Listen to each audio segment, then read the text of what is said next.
Welcome, friends. Today, I want to speak from the heart about something many of us are grappling with: recovering our mental health after Hurricane Melissa. Having experienced a hurricane scare firsthand, I know the fear, the anxiety, and the lingering trauma they leave behind. I remember last year Hurricane Beryl, a Category 4 hurricane brushing along the south coast of Jamaica. My family and I were in our storm-proof home, confident that we would ride it out safely. At first, it seemed manageable. But then the wind found its way under a shingle on our roof, lifting it little by little. The sound, the haunting, relentless cracking of shingles being ripped away was terrifying. My husband, our child, and I feared the entire roof would be lifted, and the wind would take us along with it. It was horrifying.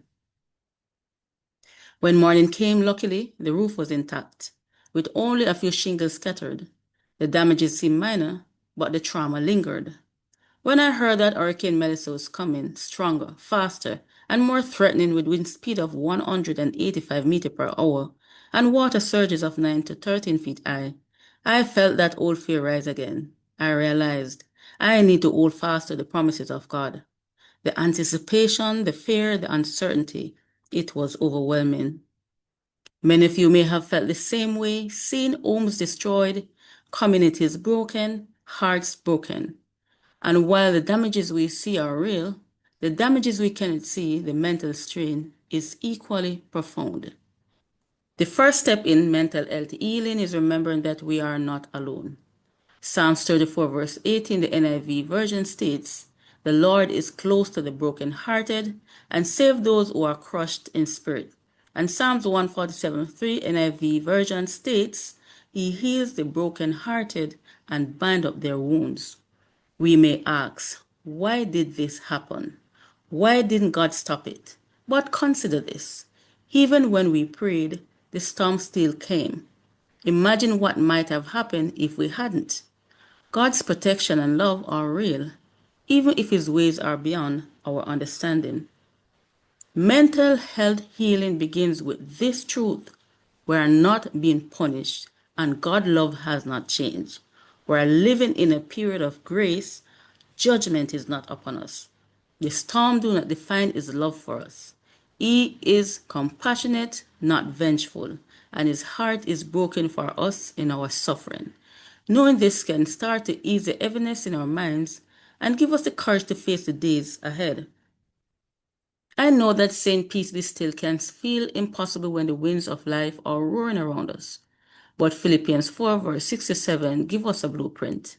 Do not be anxious about anything, but in every situation, by prayer and petition, with thanksgiving, present your requests to God. And the peace of God, which transcends all understanding, will guard your hearts and your minds in Christ Jesus. This is not just about quieting fear. It's about actively choosing to protect your mind. Worry and anxiety feed trauma. They keep us stuck. But prayer, gratitude, and surrender open the door for God's peace to fill our hearts. Here are some practical ways to guard your mind. Number 1, setting aside time each day to pray and meditate on scripture. Even 5 minutes can reset your thoughts. Number 2, limiting news and social media exposure when it triggers fear or stress. And number 3, talking to someone you trust about your experiences. Sharing your story lightens the burden. A sound mind is essential for navigating recovery. If we allow fear to dominate, it clouds judgment, slows our ability to rebuild, and deepens despair. Guard your mind as fiercely as you'll protect your home during a storm, because your inner peace is the foundation for everything else. The final step is to find hope.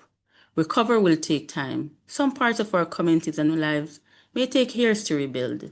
It's natural to feel devastated, anxious, or even depressed, but hope is what sustains us.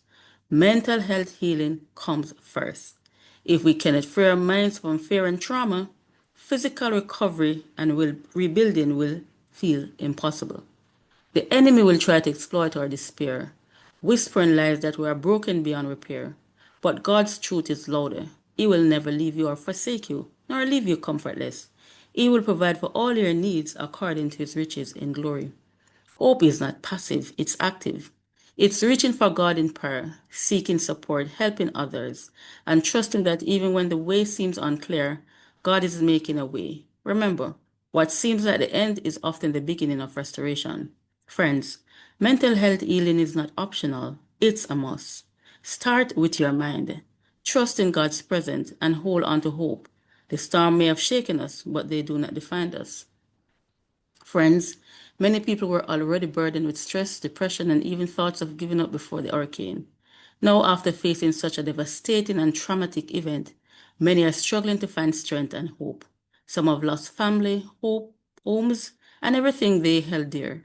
Yet, even in the midst of pain and loss, we believe that God is still with us. It won't be easy to move forward, but with God's help, healing and restoration are possible. This is a time for us, those who are stronger in faith and hope, to rise and stand beside them and show the love of Christ in action. Together we can rebuild lives, restore hope, and remind our brothers and sisters that God has not forgotten Jamaica. Let's support one another and trust that we will rise from this. We can heal, restore, and recover spiritually, mentally, and physically. Let's encourage and listen to each other, show sympathy, and show concern. Check on a friend. We're our brother's keeper. So have a heart. You may never know, but your act of kindness may save a life. Today, if you're suffering from mental health issues, repeat this prayer. Lord, right now I feel overwhelmed and tired inside. My mind feels heavy and my heart is weary. But I know you see me and you care about every tear and every silent cry. Please calm my anxious thoughts and give me peace in the middle of this situation. Remind me that I'm not alone, that you are with me even when I don't feel strong. Heal my mind, Lord. Restore my joy, renew my strength, and help me to believe again. Fill me with your love and guide me step by step towards peace and hope. In Jesus' name I pray. Amen.